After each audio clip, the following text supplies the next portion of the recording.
Hello दोस्तों, नमस्कार। आप सभी का स्वागत है आपके अपने YouTube चैनल हॉरर शोकेस में। मेरा नाम निकेश है और मैं सिर्फ हॉरर कहानियाँ सुनाता हूँ।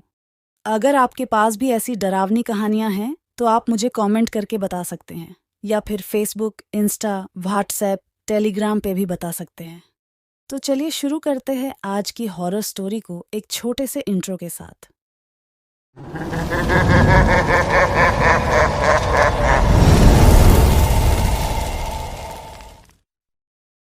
मानसून की धुंधली शाम में राहुल अपनी मोटरसाइकिल दौड़ा रहा था। बंगाल के सुदूर गांवों में बिखरे पुराने जमींदारों के बंगलों की तस्वीरें लेना उसका शौक था। बारिश की रिमझिम फुहारें हवा में घुलती हुई उसकी तस्वीरों को एक अलग ही मिजाज देती थीं। एक सुनसान रास्ते पर चलते हुए उसे दूर एक टूटा फूटा सा बंगला दिखाई दिया, मानो जमीन से उगने वाले किसी भयानक पेड़ ने उसे अपनी जकड़ में ले लिया हो। काली ईंटों की टूटी हुई दीवारें, झाड़ियों से ढकी टूटी हुई खिड़कियां और टूटे हुए शिखर मानो किसी खोए हुए अतीत की कहानी सुना रहे थे। आसपास कोई गांव नहीं था। राहुल को लगा शायद ये बंगला किसी प्राचीन जमींदार का हो जो समय के थपेड़ों में खो गया है। एक फोटोग्राफर के उत्साह से वे यह मोटरसाइकिल रोककर बंगले की तरफ चला। बंगले के मुख्य द्वार पर पहुंचते ही उसे एक अजीब सी ठिठुरन महसूस हुई, मानो कोई उसे देख रहा हो। अंदर से हवा की फुफकार सुनाई दे रही थी, जो कभी तेज होती तो कभी धीमी पड़ जाती। कुछ देर हिचकिचाने के बाद राहुल ने बंगले का जर्जर दरवाजा खटखटाया। कोई जवाब नहीं आया। जिज्ञासा से तड़पता हुआ उसने धीरे धीरे दरवाजा खोल दिया। भीतर का नजारा और भी भयानक था। मकड़ी के जालों से लटके हुए फर्नीचर, धूल से ढकी हुई तस्वीरें और जमीन पर बिखरे हुए फूलदान के टुकड़े किसी भयानक तूफान के गुजरने की गवाही दे रहे थे। राहुल कैमरा निकालकर तस्वीरें लेने लगा। अचानक अंदर से ऐसी आवाज आई जिसे सुनकर उसका खून जम गया। यह एक महिला की चीख थी जो धीरे धीरे तेज होती जा रही थी। राहुल घबराकर पीछे हटने लगा। उसकी नजर एक कमरे के बंद दरवाजे पर पड़ी। चीख उसी कमरे से आ रही थी। डर के बावजूद जिज्ञासा उसे रोक रही थी। धीरे धीरे उसने कमरे का दरवाजा खोला। कमरे के बीचों बीच एक बड़ी सी चारपाई पड़ी थी। उस पर एक सफेद साड़ी पहने हुई महिला लेटी हुई थी। उसके लंबे बाल बिखरे हुए थे और उसका चेहरा सफेद चादर से ढका हुआ था। महिला लगातार चीख रही थी। राहुल समझ नहीं पा रहा था कि क्या हो रहा है। अचानक महिला की चीख बंद हो गई। कमरे में एक भयानक सन्नाटा छा गया। राहुल घबराकर कमरे से बाहर निकल भागने लगा, लेकिन दरवाजा अचानक से बंद हो गया। वह दरवाजे को धक्का देने लगा, पर वह नहीं खुला। अचानक उसने महसूस किया है कि कोई उसे छू रहा है। उसने घबराकर पीछे मुड़कर देखा। वह महिला अब चारपाई पर नहीं थी, बल्कि उसके बिल्कुल पीछे खड़ी थी। उसका चेहरा अभी चादर से ढका हुआ था, लेकिन राहुल देख सकता था कि उसके हाथ लहूलुहान हैं। महिला उसके करीब आने लगी। राहुल चीखना चाहता था, लेकिन उसकी आवाज गले में अटक गई। अंधेरे कमरे में राहुल की सांसें तेज चल रही थी। महिला धीरे धीरे उसके सामने खड़ी हो गई। चादर उसके हाथों से फिसलकर नीचे गिर गई। राहुल की चीख निकल ही गई। महिला का चेहरा किसी भयानक मूर्ति से कम नहीं था। उसकी आंखों की जगह खाली कोठार थे और उसका मुंह बुरी तरह से फटा हुआ था। उसके लहूलुहान हाथों में अभी हड्डियों के टुकड़े दिखाई दे रहे थे। राहुल दीवार के सहारे खिसकता है, वो पीछे हटने लगा। महिला भी धीरे धीरे उसके पीछे आने लगी। अचानक राहुल की नजर दीवार पर टंगी हुई एक पुरानी तस्वीर पर पड़ी। तस्वीर में एक हंसती हुई खूबसूरत महिला खड़ी थी। उसके बगल में एक लंबा चौड़ा आदमी खड़ा था और उनकी गोद में एक छोटा बच्चा हंस रहा था। राहुल को लगा कि शायद ये उसी बंगले के पूर्व निवासी होंगे। तभी उसे याद आया कि गांव वालों से उसने सुनी थी कि इस बंगले में रहने वाले जमींदार की पत्नी का कुछ साल पहले रहस्यमय तरीके से देहांत हो गया था। उस समय गांव वालों में ये चर्चा थी कि जमींदार ने किसी तांत्रिक की मदद से अपनी पत्नी की हत्या कर दी थी, लेकिन पुलिस को कोई सबूत नहीं मिले थे। राहुल को लगा शायद यह भूत उसी जमींदार की पत्नी की आत्मा है। उसने तस्वीर को इशारा करते हुए भूत से पूछा, आप कौन हैं? आपको क्या चाहिए? भूत कुछ देर खामोश रहा, फिर उसकी आवाज कमरे में गूंजी, वह मुझे न्याय चाहिए। उसकी आवाज इतनी भयानक थी कि राहुल कांप उठा। उसने हिम्मत जुटाकर पूछा, न्याय? मैं आपको न्याय कैसे दिला सकता हूँ, उसे लाओ, मेरे हत्यारे को मेरे सामने लाओ। भूत की आवाज दीवारों से टकराकर गूंजने लगी। राहुल समझ गया था कि उसे क्या करना है। वह जानता था कि गांव में रहने वाले बूढ़े लोग उस जमींदार के बारे में सब कुछ जानते हैं। उसने किसी तरह बंगले का दरवाजा तोड़ा और भागकर अपनी मोटरसाइकिल पर सवार हुआ। रात भर चलने के बाद वह सुबह होते होते पास के एक गांव में पहुंच गया। वहां उसने एक बूढ़े व्यक्ति से मुलाकात की और उसे जमींदार के बंगले और भूत की कहानी सुनाई। बूढ़ा व्यक्ति उसकी बात सुनकर सहम गया। उसने बताया कि जमींदार एक क्रूर इंसान था। उसने किसी जमीन के झगड़े में अपनी पत्नी की हत्या कर दी थी।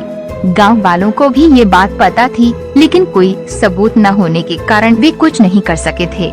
राहुल ने बूढ़े व्यक्ति से अनुरोध किया कि वे उस जमींदार के बेटे को बंगले ले चलें। जमींदार का बेटा अब शहर में रहता था, पर बूढ़ा जानता था कि उसे कैसे ढूंढना है। कुछ दिनों बाद जमींदार का बेटा बंगले पर लाया गया। भूत उसे देखते ही चीखने लगा। कमरे में एक भयानक तूफान आया। धूल, मिट्टी और चीख पुकार से पूरा बंगला गूंज उठा। जब सब शांत हुआ तो जमींदार का बेटा फर्श पर बेहोश पड़ा था। बंगले से बाहर निकलते समय राहुल ने देखा कि महिला का भूत अब शांत है। उसके चेहरे पर एक अजीब सी शांति छा गई थी, मानो उसे आखिरकार वह न्याय मिल गया था जिसकी उसे तलाश थी। राहुल गांव से निकल चुका था, लेकिन बंगले की भयानक तस्वीरें और भूत की चीखें उसके जेहन में बस गई थी। उसे खुशी थी कि उसने भूत को शांति दिलाने में मदद की, लेकिन मन में एक खौफ भी बना रहा। शहर वापस लौटकर उसने बंगले की तस्वीरें जानी मानी पत्रिका को बेच दी।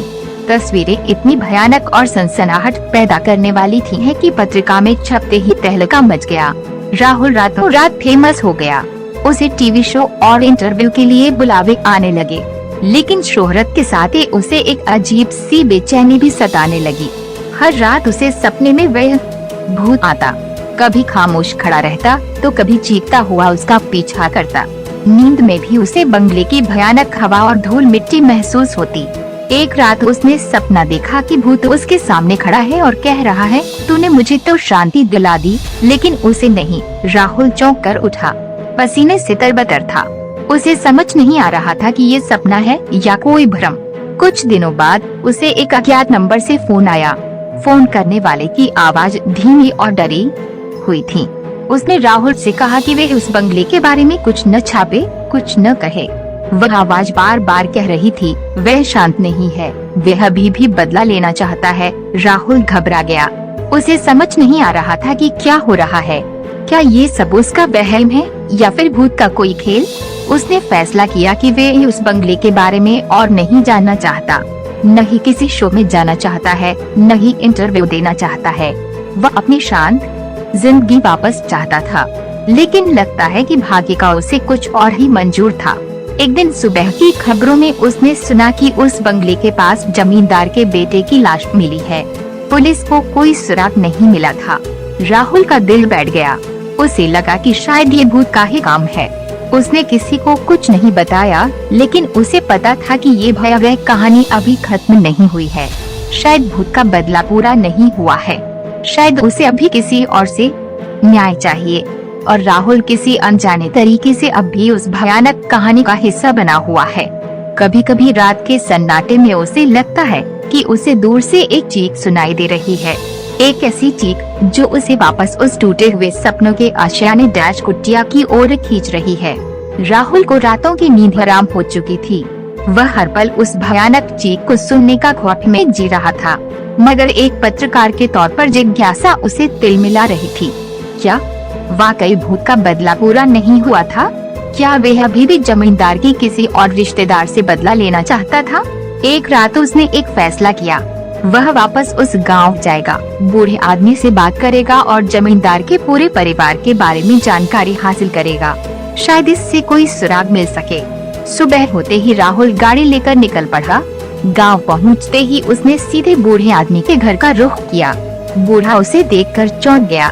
राहुल ने उसे हालात बताए और जमींदार के परिवार के बारे में पूछा। बूढ़े ने बताया, उस जमींदार की एक बहन थी, वो शहर में रहती है, लेकिन जमींदार के बेटे की मौत के बाद वो मानसिक रूप से बीमार हो गई है। उसे किसी आश्रम में रखा गया है। राहुल को लगा शायद यही वे आखिरी कड़ी है, शायद भूत का बदला लेने का सिलसिला यहीं रुक सकता है। उसने बूढ़े से आश्रम का पता लिया और तुरंत वहां जाने के लिए निकल पड़ा। आश्रम में पहुंचकर राहुल को जमींदार की बहन से मिलने की अनुमति मिलने में काफी दिक्कतें हुई। आखिरकार उसे कमरे में जाने दिया गया। कमरे में एक बूढ़ी महिला बैठी थी। उसकी आंखें खाली थीं, चेहरे पर उदासी के गहरे दाग थे। राहुल घबरा रहा था, क्या वाकई ये वही औरत है जिसका भूत उसका पीछा कर रहा है? लेकिन जल्द ही उसने अपने आप को समझाया कि नहीं, ऐसा नहीं हो सकता। भूत तो मिट चुका था, ये तो सिर्फ उसकी बहन है। धीरे धीरे राहुल ने उसे बंगले और भूत की कहानी सुनाई। औरत सुनती रही, उसकी आंखों में कोई भाव नहीं आया। फिर राहुल ने उससे पूछा, क्या आप कभी बंगले में गई थी? औरत ने धीमी आवाज में जवाब दिया, हाँ गई थी, अपने भाई को रोकने के लिए। वो अपनी पत्नी को मारना चाहता था, लेकिन वो देर से पहुंची। राहुल चौंक गया। उसने आगे पूछा, तो फिर आपने उसके खिलाफ कोई कार्यवाही क्यों नहीं की? औरत की आवाज फूट पड़ी, मैंने की थी, लेकिन मेरे पास कोई सबूत नहीं था। सब लोग उसे ही मानते थे। औरत की आवाज टूट गई। राहुल समझ गया, भूत उसके नहीं बल्कि जमींदार की बहन को परेशान कर रहा था। वह उस रात बंगले में गई थी, लेकिन सबूत न होने के कारण कुछ न कर सकी, इसलिए भूत उसे ही दोषी मानता था। राहुल ने उसे समझाया और बताया कि भूत उसकी वजह से नहीं बल्कि अपने पति के लिए की सजा भुगत रहा था और अब वो शांत हो चुका है। धीरे धीरे औरत को शांत किया गया। शायद सालों बाद उसे भी कुछ राहत मिली थी। राहुल वापस लौट आया। उसे लगा कि कहानी का अंत हो चुका है, लेकिन उसे ये एहसास भी था कि शायद ये सिर्फ एक अध्याय था। शायद कभी कहीं किसी और कहानी में ये भयानक बंगला और उसका रहस्य फिर से सामने आए। सालों बीत गए। राहुल अब एक नामी फोटोग्राफर बन चुका था, लेकिन बंगले और भूत की कहानी उसके जेहन में कहीं कोने में दबी हुई थी। कभी कभी रात में अचानक नींद टूट जाती तो उसे दूर से एक चीख सुनाई देने का भ्रम होता। एक दिन राहुल को एक पत्रिका का संपादक मिला। उसने राहुल को बताया कि उन्हें एक पुराने जमींदार के बंगले की तस्वीरें चाहिए जो कथित तौर पर भूतिया है। राहुल सहम गया। उसने संपादक को मना करने की कोशिश की, लेकिन संपादक जिद पर अड़ा रहा। उसने राहुल को मोटा पैसा देने का लालच दिया। राहुल को पैसे की नहीं बल्कि उस भयानक जगह पर वापस जाने की हिम्मत नहीं हो रही थी, लेकिन किस्मत को शायद कुछ और ही मंजूर था। कुछ देर सोचने के बाद राहुल ने उस काम को स्वीकार कर लिया। शायद ये उस अधूरे अध्याय को हमेशा के लिए बंद करने का मौका था। कुछ दिनों बाद राहुल फिर से उस बंगले के सामने खड़ा था। सालों बाद भी बंगला उतना ही जर्जर और भयानक दिख रहा था। हवा में वही सन्नाटा था, मानो समय यहाँ रुक गया हो। राहुल कैमरा निकालकर तस्वीरें लेने लगा। इस बार उसे कोई चीख नहीं सुनाई दी, न ही कोई भयावह एहसास हुआ। सब कुछ शांत है। अचानक उसकी नजर बंगले के पीछे एक टूटे हुए मंदिर पर पड़ी। उसे याद आया कि पिछली बार उसने सिर्फ बंगले की ही तस्वीरें ली थीं। वह मंदिर की तरफ गया। मंदिर के अंदर का नजारा भी उतना ही भयानक था। टूटी हुई मूर्तियों के बीच एक दीवार पर कुछ लिखा हुआ था। राहुल ने ध्यान से पढ़ा। वो प्राचीन भाषा के शब्द थे, लेकिन किसी तरह उसे उनका अनुवाद समझ आ गया। दीवार पर लिखा था, क्रोध का अंत शांति में होता है, बदले का अंत क्षमा में। उस वक्त राहुल को लगा कि मानो हवा में एक ठंडी सी लहर चली। उसने चारों तरफ देखा, लेकिन कुछ नहीं था। शायद ये उसकी कल्पना मात्र थी। वह वापस लौट आया। उसे लगा कि शायद भूत वाकई शांत हो चुका है। उसने क्रोध और बदले का रास्ता छोड़ा है और शांति पा चुका है। बंगले से लौटने के बाद राहुल ने उन तस्वीरों को संपादक को भेज दिया। तस्वीरें छपने के बाद भी कोई खास हलचल नहीं मची।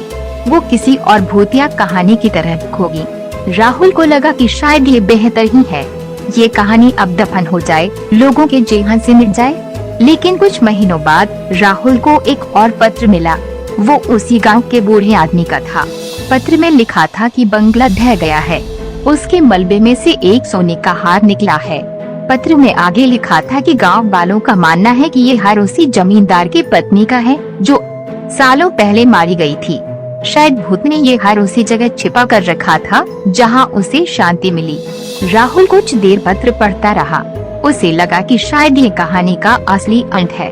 भूत ने अपना सब कुछ पीछे छोड़ दिया था और अब सचमुच शांत हो चुका था। राहुल ने बूढ़े आदमी को जवाब दिया और उसे शुभकामनाएं दी। उसने ये भी लिखा कि वो कभी उस